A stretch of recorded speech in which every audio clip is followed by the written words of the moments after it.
It was difficult to put the pieces together. Blue! Birthday Blinker!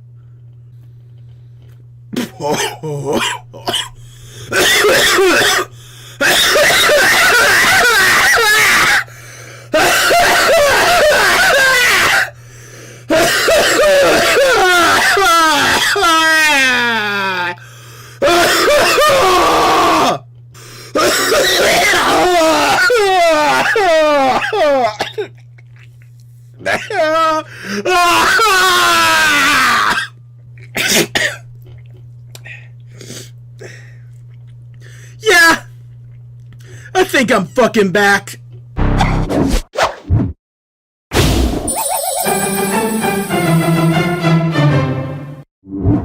Okay, you see the title, and you know what this is about. Ever since World 1 got its remake, talk about a remake for Pac-Man World 2 has been prevalent. And in the almost 3 years since Re-Pac came out, the potential hints at a World 2 Re-Pac have been anything but subtle. Well, I figured it would be fun to do a video talking about what could be in store for a hypothetical World 2 Re-Pac. The obvious idea would be to talk about what I want, but even though the thumbnail may state that, I'm actually going from a slightly different approach. As for this video, I will be taking the role of John B. Namco, and go over how I'd make this game if I was in charge of directing it. I figured this would be a more fun and freeing way of tackling this subject. I want to make it clear that this is purely for fun. As is, Re-Pac 2 is probably far into development for any actual suggestion of mine to be of any significance. And even if I was fairly early into doing this, I doubt anyone at Bamco or Now Pro would see this. Also, I really want to make it clear that ultimately for me, it wouldn't take all that much for World 2 Re-Pac to satisfy, as I'd basically just want it to be on the level, if not better, than World 1's Re-Pac, while also hopefully avoiding its shortcomings, which to be honest, there weren't that many of. Basically, if they were to update the aesthetics in a meaningful way, make the bosses fun and engaging, add collectible tallies in the levels, and, well, basically just work out its kinks in general while emphasizing what made it a good game in the first place, then yeah, that would be enough to make it greatest game of all time material, for me at least. But I know if I left it at that, this video would be boring. So how about we have fun with this and talk about cool shit they could do? Let's talk about how I would make Pac-Man World 2 Re-Pac. But I'm gonna try and keep this as reasonable as I can. Let's get some basic, yet important stuff out of the way. I would want the controls to be faithful to the original. No hyperbole. I think World 2 is up there with some of the greats in terms of 3D platformer control. Feel free to disagree, but it just feels so satisfying to move around, and the Rev-Roll with its added physics were great to take advantage of to pull off cool skips, and simply move around faster. Though it isn't perfect, as the flip kick was kinda useless outside of the rare occasion it was needed for something, or simply just to cancel your airtime, but other than that, the controls were great, and the level design complemented them. But realistically speaking, I can see them using the game feel from Re-Pac, and that's fine. I can't expect it to be one-to-one. Re-Pac's controls are great, and they could probably adjust the level design a little to make them work easy peasy. I still have some suggestions though. For one, get rid of the delay the butt bounce had. It was tolerable for Re-Pac, provided you aren't a speedrunner, but that shit wouldn't gel well with World 2's design. I'd really hope they would bring back the rebound physics of the Rev-Roll. Maybe they could add on to it by allowing you to jump out of it and maintain a little bit of momentum, akin to that of World 3. As for the flip kick, I'd want it to be useful outside of situational moments, and I think a great way to do that would be to make it an aerial extender, similar if you were to use the spin attack in the air in Mario Galaxy. That's actually what the flip kick could do in the piece of shit GBA version of World 2. And aside from the sprite art, that was one of the only good things in that version of the game. In all honesty, I expect the controls to feel good no matter if they're accurate to the original or not. But one thing that's super important is getting the animations down. The way Pac-Man chomps pellets, fruits and ghosts, his stance whenever he's on precarious platforms, his falling animation, the squash and stretch, Just all the little nuances and attention to detail really did a lot to add to Pac-Man's interaction with the world and made the platforming feel all the more intense. I needed the remake to at least try and replicate that. So what about Re-Pac? Honestly, I wouldn't be against getting rid of it. Or maybe not even get rid of it, maybe make it a secondary power-up and have it be used sparingly. Don't get me wrong, it was still baseline fun and cathartic, it just would have benefited from being a secondary version of the power pellet where it had sections made with it in mind. It kinda killed that challenge that came with munching ghosts. Thing is, I feel that Re-Pac would be worse in World 2 because the level design in that game doesn't really work with it. It would disrupt the pacing. It was ever so slightly annoying in World 1 Re-Pac, but it would damage the flow that World 2's levels had. It would especially be detrimental in the time trials. Now, the idea of Pac having a stronger form when getting a power pellet ain't a bad idea. Maybe a different transformation that works better with World 2's gameplay could work. What about something like Pac-Man 2's Super Pac-Man, where his speed is increased and his butt bounces stronger? You know, something that could serve as a preview for the type of power he'll have in his golden form during the final boss. So, what about one of the more contentious aspects of World 2? The 100% completion side quest. This is a thing that a lot of people complain about, and a lot of those people are wrong. I'm not saying it's perfect, it has its issues for sure, but compared to other platformers, it's pretty fucking tame. I'd say it's engaging and got me to appreciate the game on a higher level, basically applying a lot of the original's design philosophies in a platformer similar to what World 1 did, but in a different way. Something I'd hope to elaborate on more in an actual retrospective of the game. I'd feel like making it where the game saves your collectible progress in a level would actually really kill the challenge that 100% provides. So yeah, I wouldn't change that aspect of the game. Well, for the most part. I would have the Galaxians be a separate part of 100%, and have that be the single collectible that remains collected, since being forced to redo that has always been annoying whenever I failed a 100% completion run of a level. Aside from that, other changes I'd have would be to have a proper endgame tally for collectibles, and I'd also have the collision box on the pack dots made more lenient. But I feel like these should be a given, especially the pack dot collision, as that was already the case in World 1 Re-Pac. I can already see that making levels like Blade Mountain, all the water levels, and Haunted Boardwalk more manageable in 100%. There still is a strong possibility that they're gonna make 100% a thing where it saves your collectibles, as opposed to making you have to get them all over again, and honestly, if they do that, it won't ruin the game for me. I mean, I'd still have the original if I wanted that more challenging 100% quest, and I can still self-impose challenges on myself where I try and get everything in a single run. Maybe there could be a compromise of sorts. Maybe having it structured like Maze Madness, where pellets, fruits, and score are their own categories, each rewarding a token. Or hell, maybe even having a scoring system where you're ranked on how much or how efficiently you collect items in a level. One where, yes, you can go back and get those few fruits you missed, but that wouldn't get you a better rank. Something like this would still maintain what made collecting items in World 2 so fun to me. Okay, and something I forgot to add into the script, but in general I do think that scoring should be a significant part of the 100% completion experience. At least as a separate thing that gets you like a separate bonus token, you know. It would make ghost munching combos and defeating enemies feel much more significant to the overall experience. Alright, with that whole thing out of the way, it's about time I say fuck it and get self-indulgent. World 1 Re-Pac was mostly faithful level design-wise, aside from some small quality-of-life changes that enhanced certain parts. Evidently, World 2 Re-Pac would do the same, cutting out the backtracking during Volcanic Panic's shimmying sections, making it so that the ledge grabbing on the pillars is an automatic death sentence. Fuck!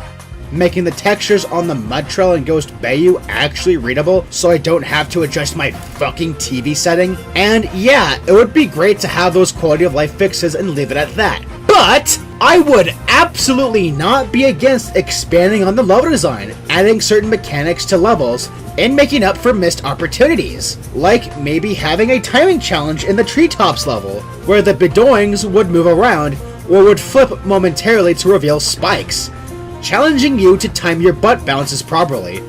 In Magma Opus, you had those platforms that would sink into the lava. They didn't really use those to their fullest, though snowball hazards in Avalanche Alley could have had more intricate placements. I think certain enemies like the pukas and the puka plants could get more prominent use too. Oh, and I can't forget the shrink pellet. It's only ever used twice. Maybe make more sections with it. Maybe it could be redesigned to where you stay in a small form until you chomp another shrink pellet, which makes you grow back into your regular size.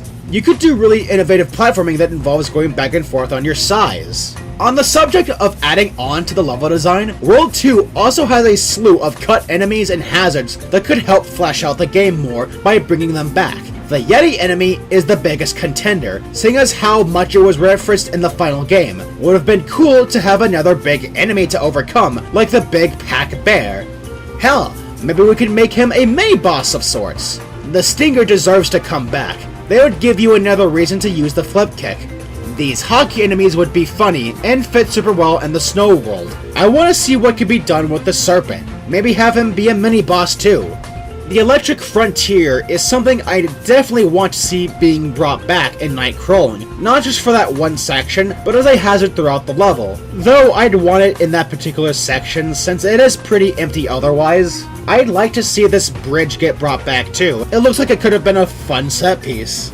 World 1 Re-Pac's art direction went for a different approach compared to what was in the original, and while I do miss what was lost in translation, I appreciate the style Re-Pac had on its own. It was still cartoony, and it was still gorgeous. They reimagined these environments in really cool ways. They added cool details into the backgrounds and foregrounds of the levels, like the different additions to the background of the carnival levels, like that big Ferris wheel. Not to mention everything they did with the factory world. And there's also creepy catacombs taking place primarily inside the mansion. Of course, at times it wasn't as good as the original in terms of looks, but it looked great, with the highlights being the points in which they took creative liberty, and I'd love to see them double down on that in Re-Pac 2.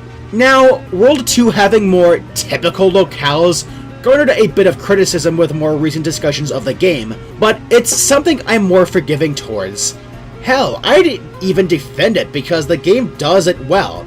More or less, it's the art direction itself being really cool with how jagged and distorted everything is. That's something I'd hope would be translated into Re-Pac 2, but as I said before, I absolutely want to see what touches they could add to these levels. Bare Basics and Kin and Chaos having more uniquely colored trees and bushes, and more Pac-Man-like architecture like statues and topiaries, and other stuff of that variety placed throughout the levels. In Bare Basics, there could be more Pac Village-esque houses placed in the out-of-reach and background areas.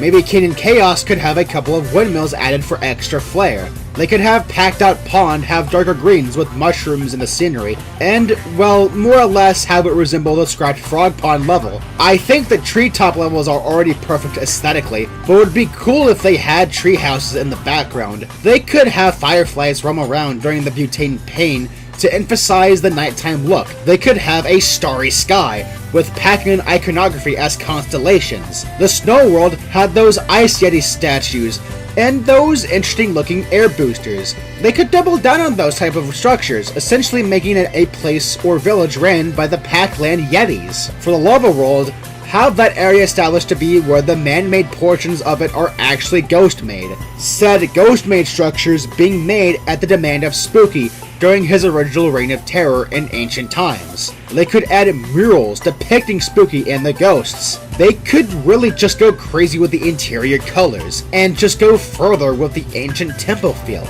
I can't even begin to comprehend what could be done with the water world. And as for Ghost Island, it would be cool if they acknowledged this being the location World 1 took place in by having scenery from World 1's levels scattered throughout the levels like Haunted Boardwalk and Ghost Bayou, as if they were thrown out after the events of the game. And as for night crawling, I'd have that visually reimagined as a full-on castle level, reminiscent of that one concept art for a Spooky's castle level. Lastly, I think it would be really cool if in Pac Village you could see the other environments from the far distance, similar to how you could do the same in other games like Mario Sunshine and Jak and Daxter. It would make a lot of sense that you could see the treetops, the mountains, and the volcano all the way from Pac Village, considering Pac Village is literally smack dab in the middle of Pac-Land. On the subject of Pac Village, some of us may know that it was originally supposed to be a lot bigger, with more NPCs to interact with. It was cut down due to limitations. Said limitations aren't as present, so I'd aim for this. Having a more expansive Pac Village as you progress through the game, more and more NPCs could show up. They could have side quests for you to fulfill that could either take place in levels or in Pac Village. Said side quests could reward you with tokens. Similar to the original, tokens would unlock arcade games and the museum, but I'd also add a costume shop where you can purchase and unlock different costumes for Pac-Man, something that I wish they included in Re-Pac 1.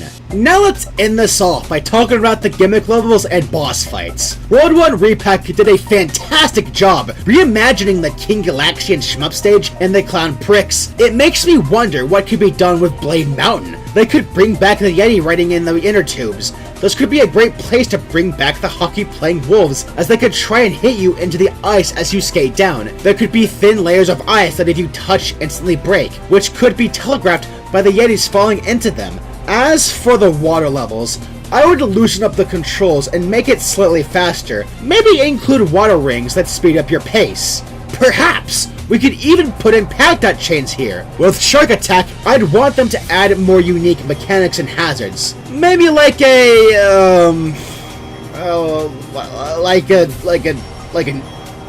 octopus or something. So, Yellow Pac-Marine is a bit of a disliked aspect of World 2. It's mainly how long it lasts, and its lack of proper level design. Gameplay-wise, it's not that bad. My main suggestion is to cut out the procedurally generated bullshit level design and have a more dynamic level design with more interesting twists and turns, with stronger enemy variety, and have it not take an eternity to wrap up. Maybe 2 or 3 minutes. Maybe 4 max. You know, an interesting little tidbit I heard from Crazy Otto, someone who knows a lot about World 2's inner workings, is that apparently Yellow Pac-Marine wasn't gonna be a regular level, but solely used for the boss of the world. What if Yellow Pac-Marine was handled closer to how the Galaxian level in World 1 was? A short shmup section that leads into the boss fight. With that, in place of the original Yellow Pac-Marine, comes in a fully new level, an underwater facility. Fill that bitch with electrical hazards and heated pipes for you to navigate around. Have giant water hoses that blast water at powerful rates that would hurt if you touched it. Some vertical, some horizontal. The vertical ones could propel platforms for you to use to reach higher places. Could be used for some secrets. This could be a great opportunity to utilize the shark and eel enemies from before, as there could be perilous platforming segments where sharks will jump up from the water and attempt to bite you. Some segments could involve eels electrifying certain smaller water pools. I could see the stage having great opportunities to utilize the chrome pellet to easily navigate underwater segments. I could even see this being an appropriate area to reutilize enemies from the factory levels in World 1. And also, there could be a final set piece involving the serpent. I could go on, but I best keep moving. Alright, say it with me. Give Inky and Pinky unique mechs! Give Inky a lumberjack mech. The fight would involve him shooting saws at you and trying to hack at you with his axe, to which you use the bedoings in your environment to get high up enough to butt bounce on the cockpit. He could have a desperation move, where he projects fake clones that would explode and damage you if you tried to butt bounce on it, so you gotta be careful with butt bouncing on him. Pinky's fight should be an analog to the Clown Pricks fight from World 1, where she has a Revel Ram themed sled, and you're fighting her down an icy hill as she tries and shoots you with snowballs, or even tries to ram into you if you get ahead of her. The fight could play out as an endurance test, where you survive long enough until she hits a rock and breaks her sled, or power pellets could give you a strong dash attack that allows you to damage her sled. Now, if we absolutely have to use the same reused ghost mechs, then fine. Just at the very least, revamp the fights. have Inky's fight require the use of Badoinks and be platforming focused, and give Pinky unique attacks that set her apart from Inky and Clyde. Give the mechs unique looks. Maybe even base the way they fight Pac-Man off of the way their AI worked in the original. I wouldn't change Blinky's Killer Frog all too much, except I'd add a shockwave every time he lands on the ground, and maybe an attack where he dashes towards you. Now, Clyde in the Caldera. What can I say? Just give him the Re-Pac Anubis Rex treatment. Have his fight not be as punishing, but rather have it be trickier than most. There should be a degree of challenge, but not like what it was in the OG. The Mega Whale fight should have turrets on the left and right sides that you have to damage, with the final part of the fight playing out like the original, where you're destroying the propellers. Oh! They could add a surprise second phase, where after the Mega Well is destroyed, the ghosts could get into smaller, but still powerful subs that are electrically tethered to the golden fruit, each sub taking 2 to 4 hits to destroy. Oh, Wormwood. Poor Wormwood. Dude did not get a proper boss fight. You just clear his level, and he has a cardiac arrest. He did get a boss fight in the GBA version, but that is absolutely not a good compensation. He deserves a boss battle in Re-Pac 2. My pitch for one would basically be something that plays similarly to Re-Pac's version of the Anubis Rex and Chrome Keeper fight, mixed with tropical woods from Kirby and the Forgotten Land, mixed with wacky projectile dodging you would see in a Crash 4 boss. Bro, I'd fucking okay, maybe that's too high of an expectation, but I still think there are some cool things to do with Wormwood as a boss. Have him summon thorns from the ground, with some of them being weaker, in which you would revel into them to damage him. He'll shoot fireballs from his mouth in fairly tricky patterns. As a buffer between phases, he could summon the undead remains or corpses of the World 1 bosses that'll do specific attacks for you to avoid, or even counter, in which you get an extra hit on Wormwood, giving you an edge against him. In the final phase, he switches things up by forming a maze around him, with hazards and a big, limbless Talkman chasing you. All 5 of the golden fruit are stationed at certain points in this maze. Touch them all, and they summon Sir Pac-Lot's sword, which shoots a beam of light, eliminating his flame and finishing him off. So, Spooky. A very memorable antagonist for a lot of Pac-Man fans. A character with very little screen time, but what screen time he did get was so impactful. I would go into more detail, but I feel that's best saved for the inevitable World 2 review that'll probably happen 20 years from now. That said, I would hope that he gets expanded upon the same way Talkman did in Re-Pac, if not even going further beyond what Re-Pac did. In Re-Pac, Talkman was a present force taunting you as he summoned the bosses in cool ways, and you always had to break a statue of him before hitting the gold shack, and I can see them doing similar things here. However, I also recall in one of the original releases of the game, in the Pac Ranger cutscene, there's a reference to Spooky being connected to the Revel Ram's aggressive behavior, something that's cut in later revisions, which is baffling to me because this was a really cool bit of story that added to Spooky's character, and I'd indulge in this. Have every location in this game be affected by Spooky's actions. Show him setting off the Pac Bears and the Revel Rams. Show him being the one causing the avalanche in Avalanche Alley. Show him setting his ghostly minions upon Pac-Land as they terrorize the Pac Rollers, setting up traps in places like the treetops. Show us Spooky commanding his water fleet to attack Pac-Land. Just things that help emphasize how much of a threat Spooky is. Now, my friend Mario Numbers had a cool idea that I really wish I thought of. That being to have Spooky start off by underestimating Pac-Man as a mere peasant, only for Pac-Man to further progress, to which he admits he's impressed. But as you progress further, he starts getting outright desperate and angry towards the end that Pac-Man somehow keeps surviving and pulling through. I'd even have Spooky's backstory somewhat expanded upon. Not too much, but giving a better idea of his original reign of terror, more than just saying he was this evil demon ghost and not elaborating on what evil things he did, though I would have his motivations and reasonings for hating the Pac people be left open to interpretation, perhaps alluding to it a little here and there. I'd also expand on Spooky and Wormwood's relationship, with cutscenes between worlds during the second half of the game, building him up near the end. I can see Wormwood being like that of Uka Uka from Crash, as a menacing man behind the man sort of character, threatening to the 4 main ghosts, but being somewhat of a father figure to Spooky, though he would grow increasingly frustrated with Spooky failing to take down Pac-Man. I think this would add to Spooky's character, and also make his crash out after Wormwood's defeat more impactful. And may we use that as a segue to the final boss. We'll make the cutscene leading up to it just as epic and ethereal as the original. The fight with Spooky in the original is a really cool climax, and one of my favorite fights in the series, but that's all in spite of its shortcomings. It would benefit from being fleshed out. To start, let's have the gold form actually do something. Give it a stronger butt bounce with a shockwave that extends its hitbox, as well as a flip kick that can redirect projectiles with the proper timing, a rev roll that when fully charged can home in on nearby enemies when released, and amped up running speeds. We can make use of Pac-Man's increased running speed by having the projectiles that come from Spooky's staff be faster and trickier to dodge. He'll still have his different colored fireballs, however the lingering fire from the green ones should be bigger in size and even emit fire waves that you have to contend with and jump over. His really cool attacks like the meteor shower and screwing with your controls should be things you actually have to survive as opposed to fail states that are easily avoidable. Honestly, they should be desperation moves that activate when his health percentage is taken down to certain levels. He will also try to strike you down with electricity and hurl debris from a tornado at you that you can try and reflect with your flip kick to do additional damage. Once you beat this phase, his second phase will have him donning his armor and sword from Pac-Man monsters. He'll try to hack at you. He'll perform a spinning slash attack. He'll create these slash wave projectiles, and he'll create duplicates of himself that'll try to dash at you, attempting to pierce you.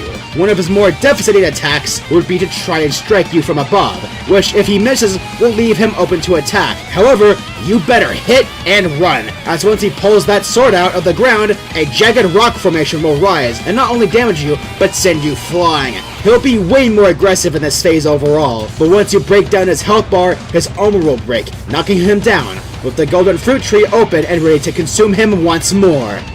However, just as the fight seems like it's over and Spooky is on his way back into his prison, he manages to grab hold of Pac-Man and bring him down with him. Oh my god! Thus, we have the final phase. Due to precautions set by the Great Wizard Pac, the Golden Fruit Tree cannot truly close until Pac-Man either escapes or dies. With this, the final phase will be an intense escape sequence as you try to make your way out of this hellscape, with Spooky trying to strike you down with projectiles. A final test of your platforming abilities, something akin to the final Bowser fight in Super Mario 3D Land, or the final phase of the Robo-SpongeBob fight in Battle for Bikini Bottom. Eventually, Pac-Man makes his way out of the tree, but Spooky is not too far from him, as through sheer will, he breaks out one final time in an attempt to take Pac-Man with him again, only to fail this time, playing out the ending we all know and love, where he gets dragged back in as he curses Pac-Man and exclaims that his ghost will free him again. And we proceed with the ending, and then the credits. Now, may I reiterate again, this video is me speaking in hypotheticals. I doubt they'll go this direction with the final boss, but I am confident they'll come up with something really cool, given how rad Re-Pac's approach to the Talkman fight was. And that goes for most of this video. I'm speaking in hypotheticals about how I'd make World 2 Re-Pac. Some things I suggest here I do think should be done, but this video is just me having fun and taking the opportunity to share my creative ideas. Ha! It's almost like I should make a fucking video game someday. Like, damn! I also just think when you're going to remake a game, you should try to find a balance between having it be familiar and expanding upon it, like with what Re-Pac 1 did. Anyways, I do have one final idea for this personal hypothetical World 2 Re-Pac. Now, I don't recall if I mentioned this in my review of it, but one thing I didn't like about Re-Pac was that the art gallery was basically not there. A rather small complaint for sure, but the art gallery was such a cool addition, showing us early concepts for levels, enemies, bosses, things that were cut or never materialized. Some stuff here even seems to go back to the days of Pac-Man Ghost Zone. World 2 took it a step further by showing screenshots of the beta and full-on renders of cut NPCs and in-game character models. Games having behind-the-scenes stuff like this is really awesome to me. Re-Pac dropping the ball on this when it was a thing on the original is kinda lame. A gallery featuring concept art of the original game and the concept art they did for Re-Pac would have at least given us something for 100% completion. I don't know, it would have been neat to see a little bit of the process that went into reimagining things from the original. I do, however, have a way to make up for this for World 2 Re-Pac. Now, you may be familiar with the Ratchet & Clank series. You probably are. A few of the games in that series have this little thing called the Insomniac Museum, an environment you can walk around in and not only view concept art, but also cut NPCs, enemies, mechanics, visual effects, pieces of test levels they use to test the game and their mechanics, and even scrapped environments. They also contain descriptions for these things, and also little tidbits on the development. I like anime and shiny objects. No way! Me too! It's such a cool thing to add to a game. I'm surprised more games don't have stuff like this, though I'm aware that there are others that do. But seeing that the original World 2's concept art was placed in the Pac Village Museum, well, you see where I'm going with this. I'd redo the museum to be a fully explorable environment where you can walk around and look at the concept art for the original World 2, World 2 Re-Pac, World 1, and World 1 Re-Pac, and, if possible, we can bring out the scrapped assets and character models from World 2 to view up close. We could even bring in unused environments. Hell! There will be a door that allows you to access the cut E3 2001 level Frog Pond, fully playable with everything in it.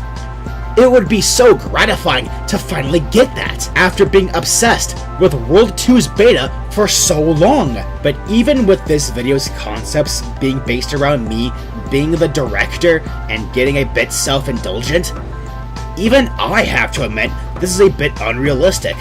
What's also unrealistic is the idea of them bringing in World 2's cut assets, seeing as there might be difficulty porting that stuff with World 2's engine. It's also really questionable if Bandai Namco actually properly archived the stuff. It's 50-50 since Namco has shown that they can bring out long-forgotten renders from the World era, so it's plausible, but still, not very many games go to the length of having stuff like this. But again, for this hypothetical World 2 Re-Pac, this would be nice.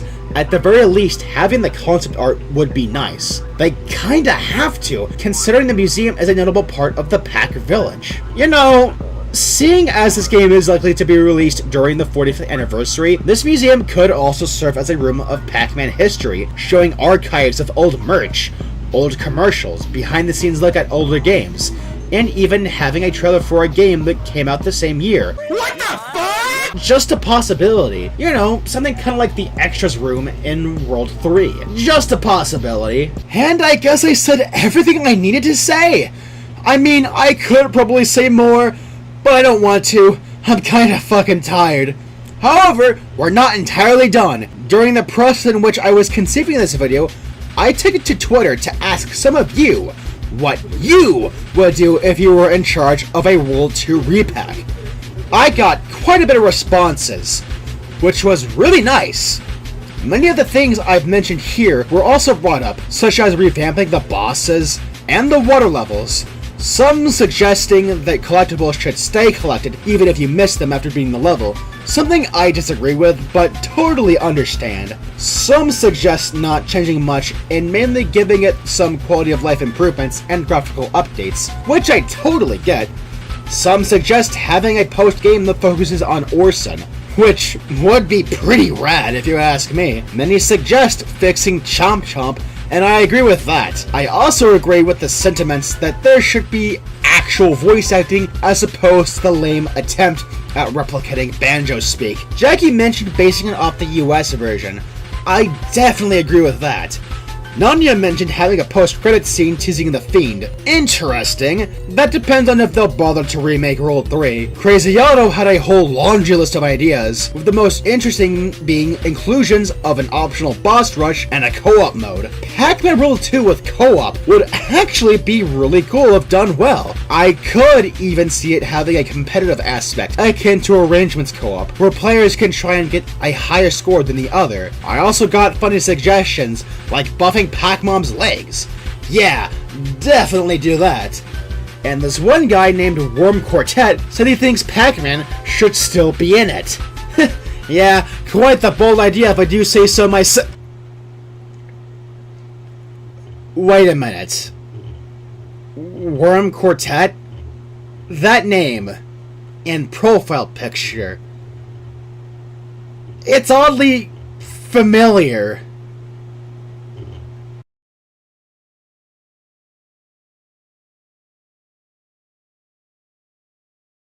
Wait a damn minute! That guy?! Pac-Man! Well, I'll be damned! Hi dude! Didn't expect to see you here. Nice to see you, man. Boy, I feel like a fucking celebrity in this Anyways, I'm sure there are other responses that probably ended up lost to time since this was asked 2 years ago, but if you're watching this, be sure to share them in the comments if you want. And that goes for the rest of y'all. If you want to share your ideas, be sure to share them in the comments. I want to once again reiterate that this is entirely done for fun. If anything, this is just me expressing my conceptual creativity. I guess I've just really wanted to showcase that.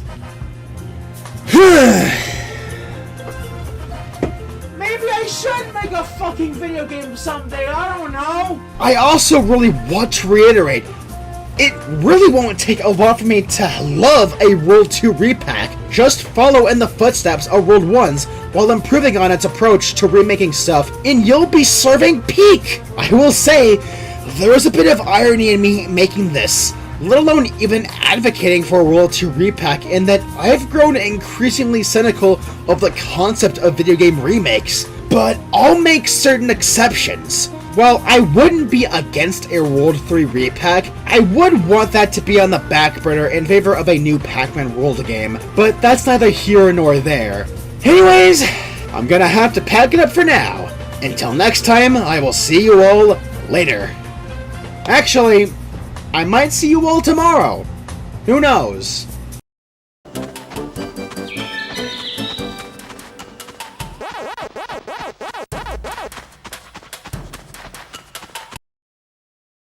Okay. Round 2. Ah!